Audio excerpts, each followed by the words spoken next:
যখন আল্লাহ রাব্বুল আলামিনের নির্ধারিত সময় চলে আসবে, তখনই কিয়ামত সংগঠিত হবে।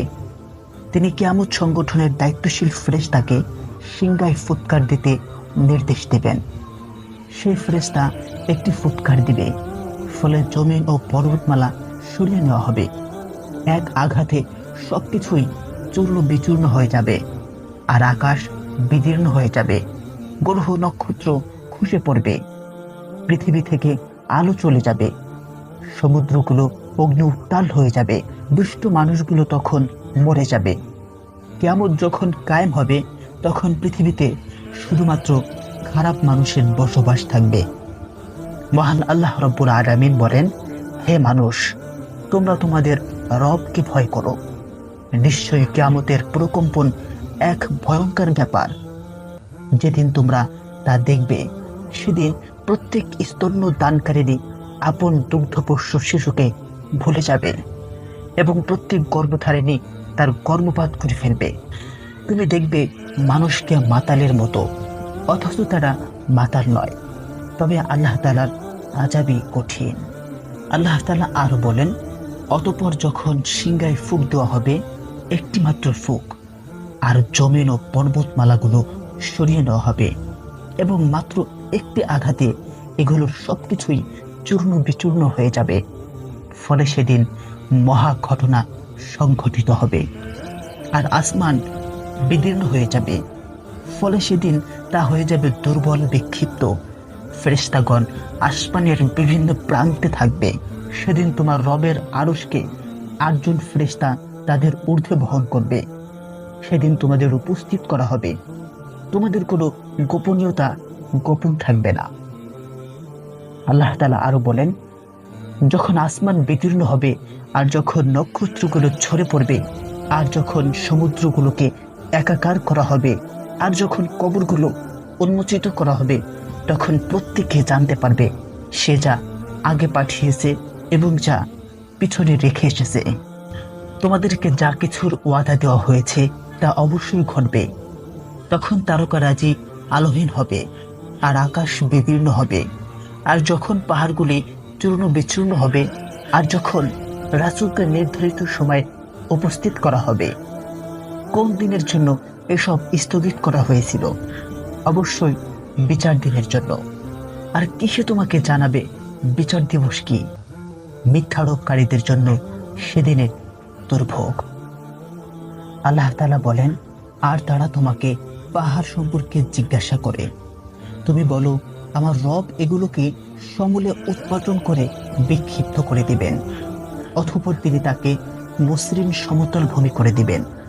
তাতে তুমি কোনো বক্রতা ও উচ্চতা দেখবে না।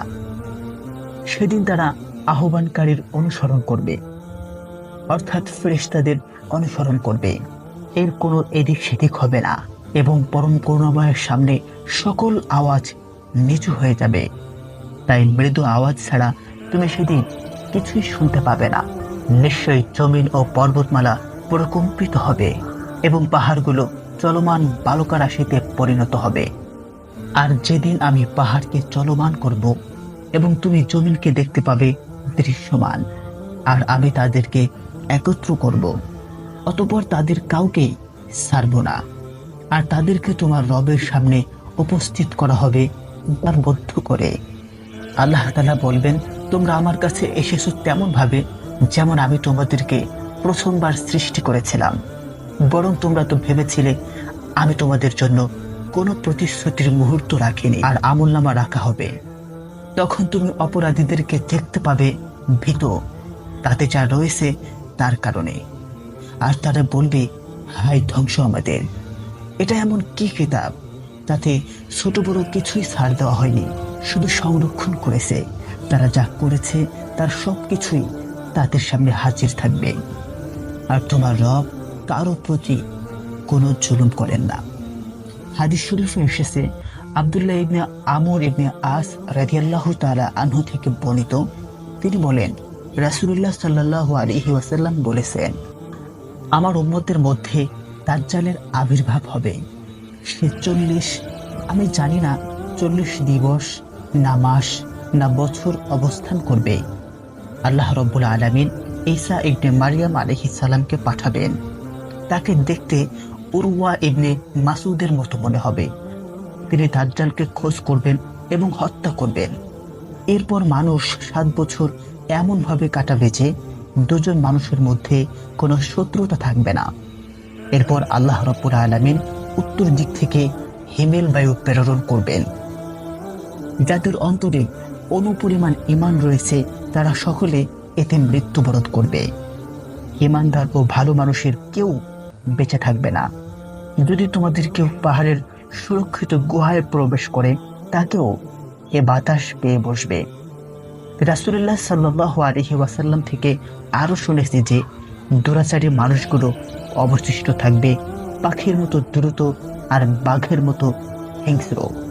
তারা ভালোকে ভালো হিসাবে জানবে না আর মন্দকে মন্দ মনে করবে না। শয়তান মানুষের আকৃতিতে তাদের কাছে এসে বলবে, তোমরা ভালো কাজে সাড়া কেন দাও না? তারা বলবে, তুমি আমাদের কি করতে বলো? সে তাদের মূর্তির উপাসনা করতে আদেশ করবে। তারা সুন্দর জীবন উপকরণ নিয়ে জীবন যাপন করবে। অতঃপর একদিন সিংহায় ফুঁক দেওয়া হবে, তখন সবকিছু ধ্বংস হয়ে যাবে। এরপর একদিন প্রচন্ড বৃষ্টি বর্ষিত হবে। এই বৃষ্টির কারণে মানুষের দেহগুলো উদ্ভিদের মতো উত্থিত হবে। এরপর আবার সিংহায় ফুঁক দেওয়া হবে, তখন মানুষেরা দাঁড়িয়ে যাবে ও এদিক সেদিক তাকাতে থাকবে। তারপর বলা হবে, হে মানব সকল, তোমাদের রবের দিকে আসো। তোমরা দাঁড়িয়ে যাও, তোমাদের জিজ্ঞাসাবাদ করা হবে। এরপর আল্লাহ তাআলা বলবেন, জাহান্নামীদের বের করে আনো।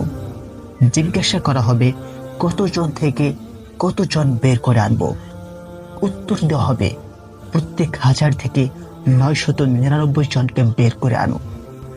রাসূলুল্লাহ সাল্লাল্লাহু আলাইহি ওয়াসাল্লাম বললেন, এটি এমন দিন যা শিশুদের বৃদ্ধ করে দিবে, আর এই দিনটিতে আল্লাহ তাআলা নিজ পায়ের গোছা উন্মুক্ত করবেন। প্রিয় বন্ধুরা, এই হাদিস থেকে আমরা যা শিখতে পারলাম তা হলো, 1 নম্বর, কিয়ামতের বড় আলামতের একটি হলো দাজ্জালের আবির্ভাব। 2 নম্বর, কিয়ামতের বড় আলামতের একটি হলো ঈসা ইবনে মারিয়াম আলাইহিস সালামের আগমন। 3 নম্বর, ঈসা আলাইহিস সালাম দাজ্জালকে শেষ করে দিবেন। এরপর সুখ শান্তির রাজত্ব কায়েম হবে যা 7 বছর স্থায়ী হবে। 4 নম্বর, রহমতের বায়ু প্রেরণ করে কিয়ামতের পূর্বে আল্লাহ তাআলা ঈমানদারদের মৃত্যু ঘটাবেন। এটিও কিয়ামতের একটি বড় আলামত। 5 নম্বর, কিয়ামতের পূর্বক্ষণে পৃথিবীতে কোনো ভালো মানুষ থাকবে না। হিংস্র, দুর্বৃত্ত, দুরাচার ব্যক্তিদের উপর কিয়ামত সংঘটিত হবে। 6 নম্বর, কিয়ামতের পূর্বে সর্বত্র শয়তানের তৎপরতায় পৌত্তলিকতা বা মূর্তি পূজার ব্যাপক প্রচলন ঘটবে।